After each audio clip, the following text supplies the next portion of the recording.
Good afternoon, this is Jeff with Sewer Tech Northwest. We are at 349 West Main Street here in Hillsboro. Located in the garage.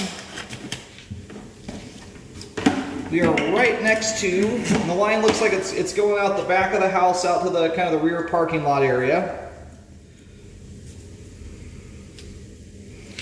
So right here, this entryway, there's the garage door and then the man door next to it. Right in the corner here, you've got a 3-inch ABS cleanout.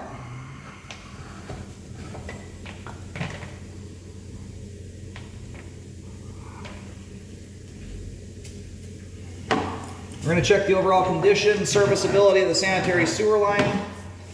Water is running.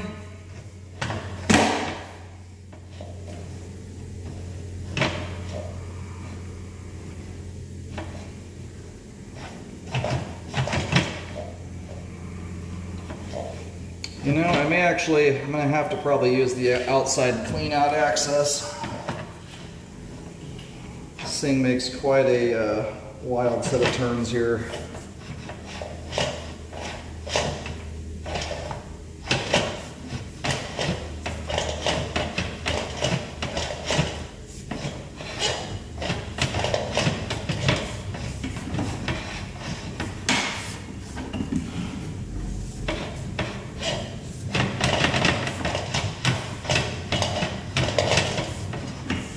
We're going to zero. We actually made it through the set of turns there. I was not super hopeful that was going to work.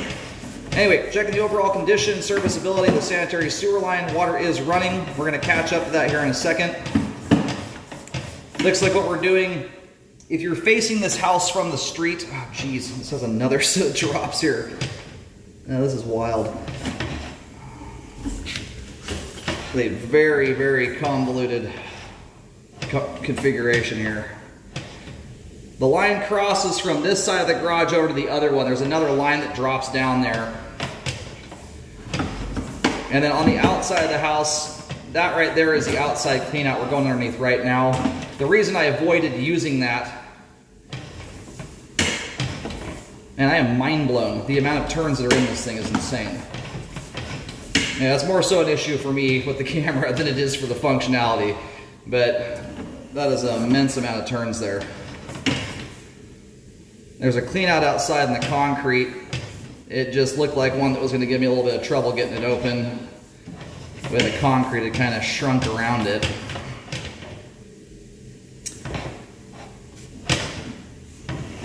So the line right here is switching over to 3034 PVC pipe.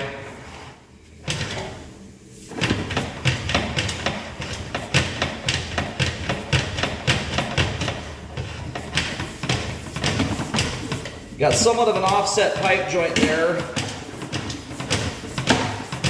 And then right here we hit the main lateral connection. We're going to go locate that really quick. It looks like the line is going out to the side of the house here based on all that. We're going to locate and we'll pull back here in just a second. Take a look at everything. Got a little bit of standing water and an offset. Thus far though, they're not looking terribly significant. Alright, so the line, you've got this little side alley or street that's directly to the left of this house. And again, that says you face the front door of this home from the street. Line goes right over there. You'll see where there's a couple manholes that are very kind of near the, in line with the back of this house, but out in that little roadway there. Right in that region there is where the line terminates at the main. Back here and take a look. I'm going to have a little bit of water running. This line has got, I mean, I've been doing this 13 years and cambered 25,000 sewer lines. That right there has got, that might be one of the turniest, swerviest lines I've ever seen.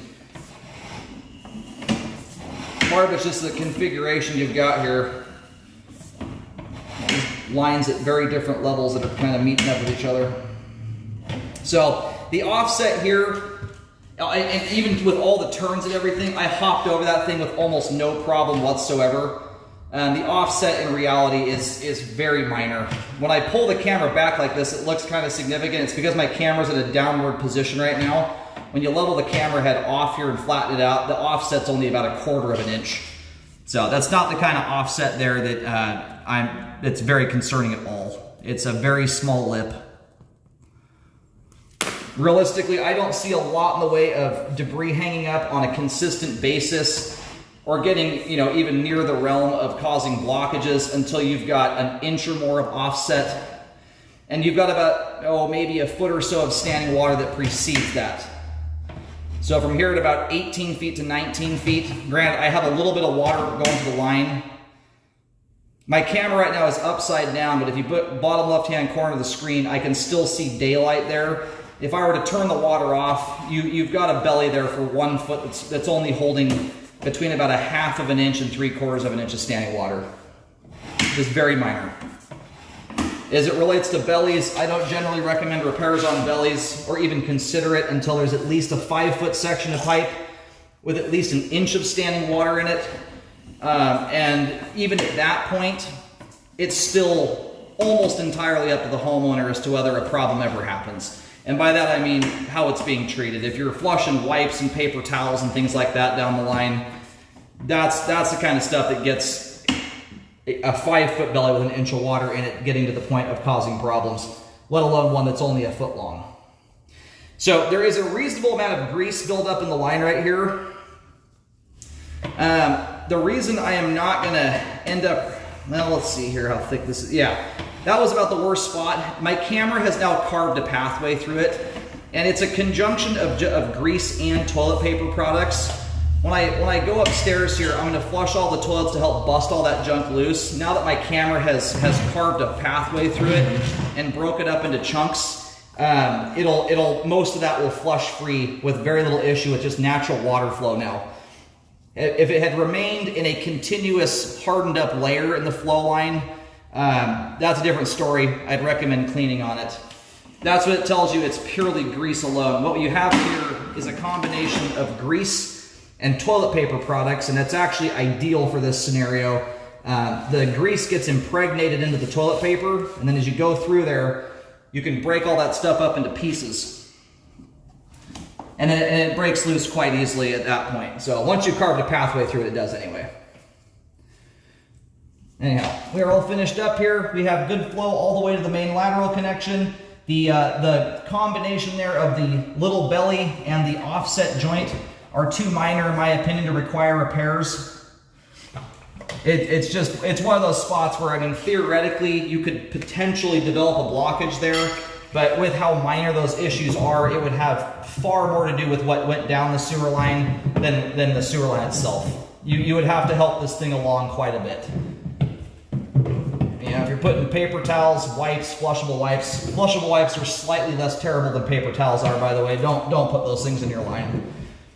But they react in a very similar manner as paper towels and regular wipes do. But anyway, regular old full toilet paper, proper usage items are going to have essentially zero issue getting over those areas. There was essentially no buildup to speak of. In fact, the only part of the line where there's any buildup to even really talk about is in the line that immediately as we dropped in there, which has nothing to do with that offset of that belly at all. That's just from putting cooking oil down the line, which I highly recommend not doing. It does build up in your line if you do it a lot. And these vertical hard drops like you get in these townhouses, little sewer fun for you. The steeper the angle of the pipe is, the more grease buildup it gets. It's kind of counterintuitive to what you'd think, because the water will outrun the grease, especially when you have hot water kind of keeping the grease melted. The water moves faster than the grease does because it's a thinner fluid, it's less viscous, and it starts leaving it behind. So on these hard verticals, you get a kind of a skewed perception of how much grease has actually gone down the line. You get a better idea of how much grease truly went down the line once you get into the flatter parts of the line where you don't have that dynamic going on. So, and in those hard vertical drops, grease buildup is, I mean, you need some crazy thick grease buildup in vertical drops to actually cause a problem. I'm talking where 2/3 of your line is full of grease buildup. It's stuff that's very difficult to even accomplish.